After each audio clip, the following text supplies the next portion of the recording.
안녕하세요. 오늘은 대한민국 민주주의의 체질을 뿌리부터 바꿀 수 있는 아주 흥미로우면서도 정말 강력한 아이디어 하나를 소개해 드릴까 합니다. 바로 우리 동네를 바꾸는 새로운 힘, 지역정당에 대한 이야기인데요. 자, 지금부터 저와 함께 이 혁신적인 생각 속으로 한번 들어가 보시죠. 혹시 이런 생각 다들 한 번쯤 해보지 않으셨어요? TV 뉴스에 나오는 거대한 정치 싸움은 솔직히 나와는 너무 먼 딴 세상 이야기 같고, 정작 우리 집 앞, 우리 동네의 시급한 문제들은 아무도 신경 써주지 않는다는 그 씁쓸한 느낌 말이에요. 바로 이 지점입니다. 지금 보시는 것처럼 중앙 정치는 늘 거대한 이념 논쟁에만 몰두하고 있잖아요. 근데 그동안 우리 발밑에 있는 문제들, 예를 들면 동네 쓰레기 처리나 아이들 통학로 안전, 주말 도서관 운영 시간 같은 정말 중요한 문제들은 철저하게 외면당하고 있는 거죠. 이게 바로 정책의 사각지대입니다. 그런데요, 우리 삶과 정치의 이런 단절이 그냥 우연히 생긴 게 아니라는 겁니다. 애초에 지역의 목소리가 퍼지는 걸 막기 위해서 법으로 세워둔 아주 거대한 벽이 있거든요. 자, 첫 번째 파트에서는 그 보이지 않는 벽의 실체가 뭔지 한번 파헤쳐 보겠습니다. 현행 정당법을 한번 보시죠. 이게 참 기가 막힙니다. 정당을 만들려면요, 중앙당은 무조건 서울에 둬야 하고요, 전국 5개 이상의 시도에서 각각 1000명이 넘는 당원을 모아야만 합니다. 이게 뭘 의미할까요? 가령 부산 해운대 환경을 지키는 당이나 광주 우리 동네 주차 문제 해결당 같은 정당은 아예 시작조차 할 수 없다는 뜻입니다. 사실상 지역의 정치를 원천봉쇄하는 법인 셈이죠. 이 숫자가 정말 극적인데요. 최근 헌법재판소에서 바로 이 법 조항들이 위헌이냐 아니냐를 두고 표결을 했습니다. 결과는요, 9명의 재판관 중에 과반수인 5명이 이거 위헌 맞다라고 판단을 한 겁니다. 와, 정말 아슬아슬했죠. 위헌 결정에 필요한 6명에서 딱 한 표가 모자라서 법이 바뀌진 않았지만요, 이건 사법부조차 이 법에 심각한 문제가 있다고 인정한 아주 강력한 신호탄인 겁니다. 그렇다면 이 견고한 벽을 무너뜨릴 해법은 뭘까요? 두 번째 파트에서는 그 대안으로 떠오르는 아주 강력한 개념, 주민주권에 대해 본격적으로 알아보겠습니다. 주민주권, 말이 조금 어려울 수 있는데 아주 간단하고 강력한 이야기입니다. 우리가 몇 년에 한 번 투표만 하는 구경꾼이 아니라 내가 발딛고 사는 이 지역의 문제들을 스스로 결정하고 실행하는 실질적인 주인이 되는 것. 우리 동네의 운명은 우리가 결정한다. 바로 이런 근본적인 선언이죠. 그런데 여기서부터 이야기가 정말 흥미로워져요. 이 주민주권이라는 게 단순히 정치적인 구호가 아니라 우리 마음의 건강과 아주 깊이 연결되어 있다는 사실 알고 계셨나요? 내가 내 삶의 터전에서 의미 있는 변화를 만들 수 있다는 그 효능감이 우리를 더 건강하게 만든다는 겁니다. 실제 데이터가 이걸 증명합니다. 이 표를 보세요. 주민들이 마을 활동에 적극적으로 참여할수록 자존감과 삶의 만족도는 쑥쑥 올라가고, 반대로 우울감은 뚜렷하게 감소합니다. 함께 무언가를 해내는 과정에서 쌓이는 사회적 지지가 그 어떤 상담보다 강력한 심리적 안전망이 되어주는 거죠.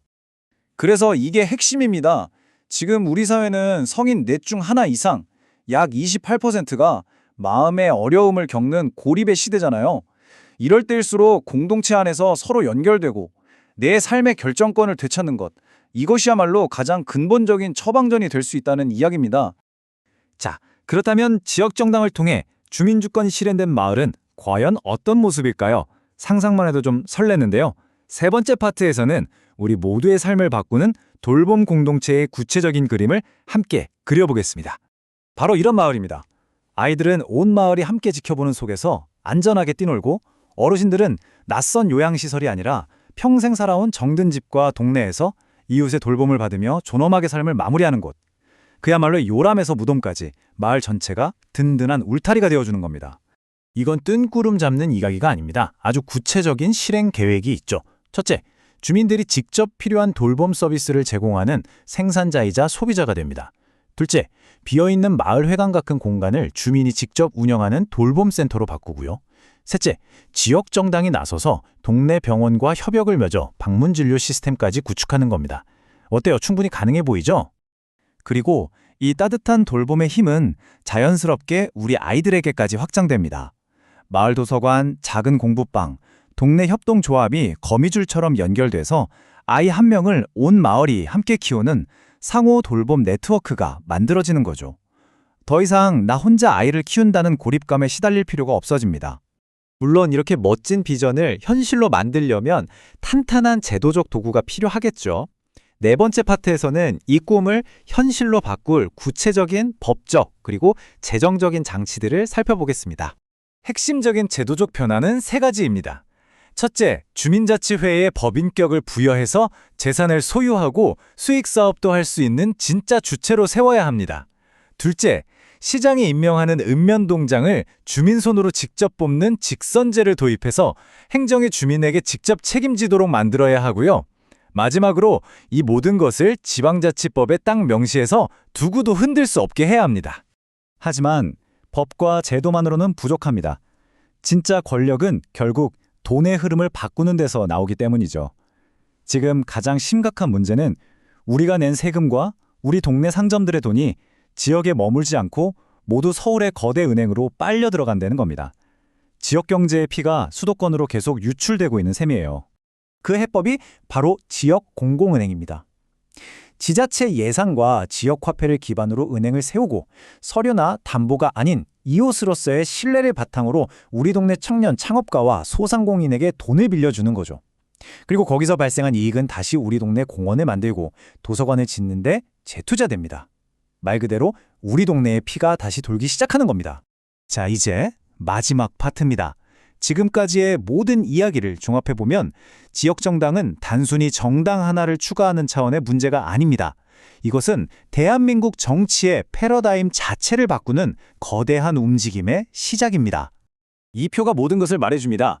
기존의 정치가 위에서 아래로 명령하는 시스템이었다면 이제는 아래에서부터 목소리를 쌓아 올리는 시스템으로 바뀌는 겁니다. 정치의 주제는 추상적 이념이 아니라 내 삶의 구체적인 문제가 되고요. 그리고 가장 중요한 것, 주민은 더 이상 선거 때만 이름이 불리는 동원 대상이 아니라 우리 동네의 모든 것을 결정하는 진짜 주체가 되는 겁니다. 그렇습니다. 지역정당은 단순히 정당 리스트에 이름 하나를 더 올리는 일이 아니에요. 이것은 서울이라는 심장에만 고여있던 피를 온몸의 실핏줄, 즉 우리 동네 곳곳까지 흐르게 하는 대한민국 사회의 혈액순환을 되살리는 정치적 해방운동입니다. 오늘 내용은 여기까지입니다. 마지막으로 여러분께 질문 하나를 남기며 마무리하겠습니다. 만약 바로 당신에게 우리 동네를 바꿀 수 있는 권한이 주어진다면 가장 먼저 무엇을 바꾸고 싶으신가요? 그 작은 상상이 바로 새로운 정치의 위대한 시작입니다.